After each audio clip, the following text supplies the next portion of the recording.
Әр намаздан кейін таспих тарту міндетті ме? Жоқ, міндетті емес. Жүктілігім қиын өтуде. Постельный режим. Намаз оқи алмай жүрмін. Жатып оқимын. Сенікі рахат, сенікі. Жатып алып Инстаграм көріп, не өзі Қазақстанда босанып жатқан сен ақсың ба өзі? Тяжелый босанып жатқан, бәрі босанған. Бәрі өткен, мына тыңдап отқан 2000 адам бәрі бала туған. Бәрі туғандар, бәрі тяжелый туған. Токсикозбен құсып, өліп, бәрі әрең туған. Енді тұр енді, бала босанғанда да жақсы болады. Кішкене қимылдасаң, бала босану жеңіл болады. Жата берсең, айналайын босану өте қиын болады. Саған церукал деген укол бар. Соны сал да, жұмыс істе. Кішкене денеңді қимылдап, фитнес жаса. Гимнастика жаса. Араб қыл дегенді қалай түсінесіз? Біз Құдайдың құлымыз біріншіден. Мен ол туралы талай айтқам. Бірақ бұл сөздің түбінде жан бар. Енді қазақтың тілі жоқ деп жатса, ұлттық біздің намысымызға тиіп жатса, басқа да сөздерді дұрыс айтпаса, тілімізді бұрмаласа, салтымыз дәстүрімізге қарсы шықса, әлбетте көз ашық азаматтар, мынау не қуып жатыр дейді ғой. Сондықтан меніңше әркім өз шаруасын өзі дұрыс білу керек. Мұрнын тықпайтын жерге тықпау керек. Өзі хадисте солай келеді. Ең жақсы адам өзіне тиесілі болмаған нәрсеге кірмеуі дейді. Жаңа айттық қой аяз сияқты. Аяз жаңа атомдық мәселесінің көтерген референдумға басты. Саған тиесілі қиянат жасама. Мысалы, мешітке сәләфилер келеді. Сәләфи келеді, елдің бәрі 20 ракат тарап оқыса, бұл 8 оқып алады да. Боптен сен 8 оқыпсың, кет құры. Жоқ, бұл тұрып алады да, біреуді азғырат 20 ракат оқып. Не надо дейді. Негізі пайғамбар саллаллаху алейхи оқымаған дейді. Мен оқығым келіп тұр. Құлшылық. Жоқ дейді, лучше дарыда барып тикток көрейік дейді. Тикток көрген жақсы ма? Намаз оқыған жақсы ма? Әлбетте намаз оқыған жақсы. Енді соған бұған өзінің чала ойымен мен хадиспен жүріп жатырмын деген сонда бір қисық түсінген да. Күйеуім талақ берген, ажырастық. Но қайтан екеумізді қияйық деген алдында біраз хабарсыз жоқ болып кетті. Не істесем болады дейді. Түсінбедім сұрақты. Қазір келді ме? Қазір барса мешітке барып біліңіз мәселеңізді. Енем жаман. Не істесем болады дейді. Енеңе кутикуласын алып беріп, жақсылап тұрып крем жағып, үстіне масло для кутикула жағасың. Содан кейін әдемілеп лақтайсың. Содан кейін қолына жақсы крем болады. Джомалон деген жақсы кіта крем бар. Өз қолы жақсы жұмыртатады. Соны аласың. Содан кейін барып, енеңнің беті қарайып кетпесін деп SPF крем аласың.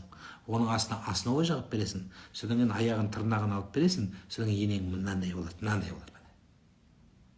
Былай болады. Түсінің? Енең осындай болады. Содан кейін орталарың күшті болады.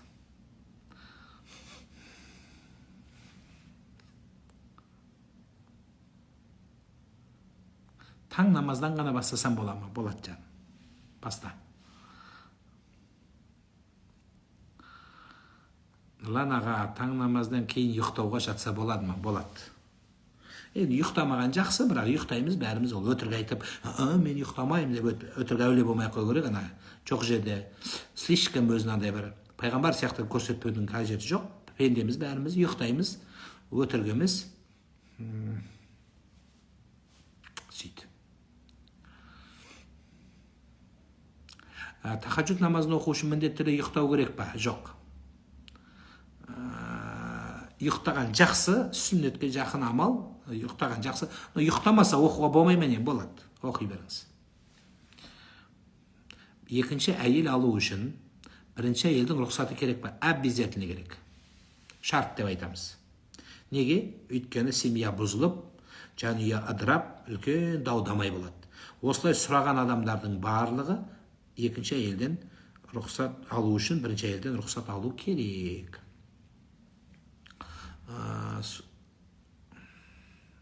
Бірақ екінші қатын алсам ба деп жүрген еркектердің барлығы қабаған иттер сияқты, просто үргені болмаса тістей алмайды.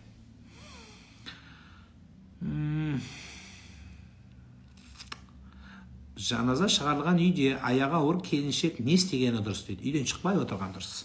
Или төркініне барып келген жақсырақ болады. Егер өзің қиналып жүрсең, 4 күнге барып келгенің жақсырақ болады, 1-2 күн.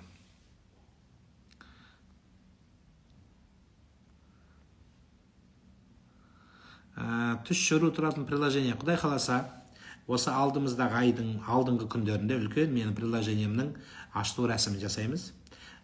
Түс бойынша жаңа менің приложениемді тестировать етіп жатырмыз қазір.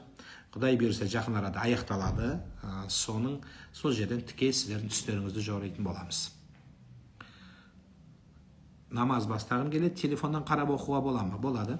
Бірақ телефондағыны қағазға көшіріп жазып бастасаңыз, одан жақсырақ болады.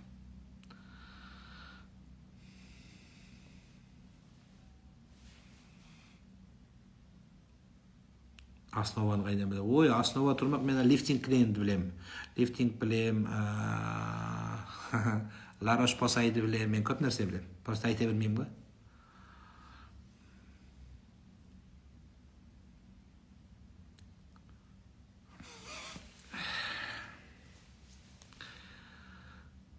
Екіқабат кезінде шаш қиюға бола ма? Негізі біздің салтымызда қимайды, қазақ салтында қимайды, бірақ әйел адам өзі жаңа аяқ ауруы қиындау болып жатса, шашы бітпейтін халге жетсе, өзі күте алмай қалса, ауырып қиналып қалса, онда міндетті түрде күйеуінің келісімімен қысқартса болады.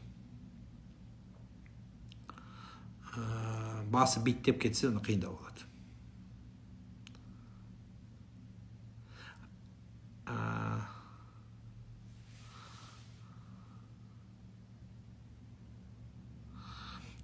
Ұстаз, Астананың мешіттерінде Қытай, басқа да ұлттар, кәпірлер жүр, суретке түсіп жерінде жатыр, музыка тыңдап, оларға неге діни басқарма тыйым салмайсыздар дейді. Жаным, мен бәріне тыйым сала берсек, сен жатпа, сен отырма, сен кірме, сен бұлай жүр, сен бұлай тұр, не істейміз? Өз айналайын, өз өмірінде бір рет кірген екен, соны жүлкесін олап, бұлай жүр, бұлай тұр десек, өзі кім қалады өзі? Өз мешітте кім қалады? Молданың өзін қуып шығу керек қой. Бір қызық айтып берейін ба? Бір кісі мешітке кіріпті. Мешітке кірсе, жаңағыда тисе берген, бұлай оқы, біздің мешітте бұлай оқиды, біздің мешітте. Сосын далаға жыннан шығып кетсе, далада бір өтір екен. Сен кімсің десе, мен періштемін депті. Қой депті, періштемін. Сен далада тұрсың, мені де қуып жіберді ғой мыналар деп айтады дейді. Не то, что сені мені қуып жіберді ғой деген екен мешіттен. Сондықтан айналайын. Енді қазақтың баласы, орыстың баласы, мейлі Қытайдың баласы. Сіз айтқан, кіріпті мешітке. Өмірінде бір-ақ рет кіріпті. Енді сол бір кірген кезде, бұлай жүрме, бұлай тұрма, ақша бер, бұлай сал, бұлай тұр, қолыңды бұлай ұстаңдар, бұлай отырыңдар, бұлай шығыңдар, халатты киіңдер, ойбай бүйтіңдер десек, кім қалады өз мешітте өзі? Бұл өзі әкеңнің, шешеңнің соғып берген жекеменшік үйің емес қой. Мешітте иесі кәпірге де ашық болу керек. Арақ ішіп кіріп кетті ғой, күні көрінді ғой, мешіттің ішіне пышақпен жүр. 8 милиция жабылып шығарамай жатыр. Амон-замоны бәрі. Сондықтан мешітке кіре береді, кім кірсе де. Кеше сен арақ ішкесің, кеше сен саунаға барғансың, кеше сен ночной клубтан ұстап алғанбыз десек, онда өлді, ешкім кірмейді онда. Молданың өзін қуып шығу керек. Сондықтан ешкім қалмайды, қой.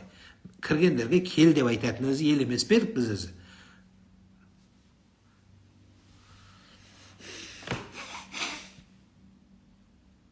Інім күнде бастырылып жүр. Не істеу керек? Мешітке апарыңыз.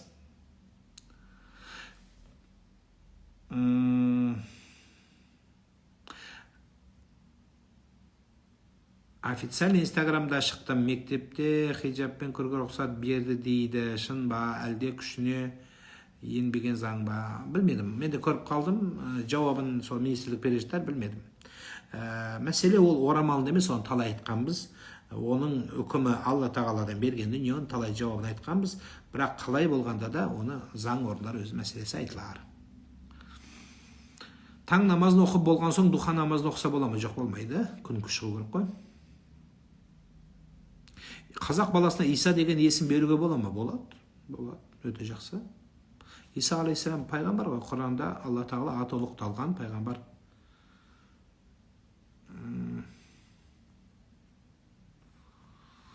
Түсімде үнемі кешігіп үлгермей жүрем, неліктен дейді.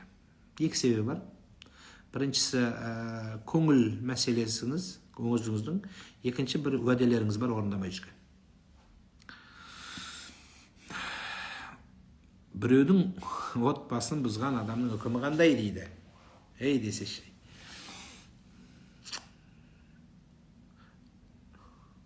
Адамның өзінен де бар шығар, өзінен жоқ па? Меніңше өздерінен де бар шығар, нақтылап көру керек.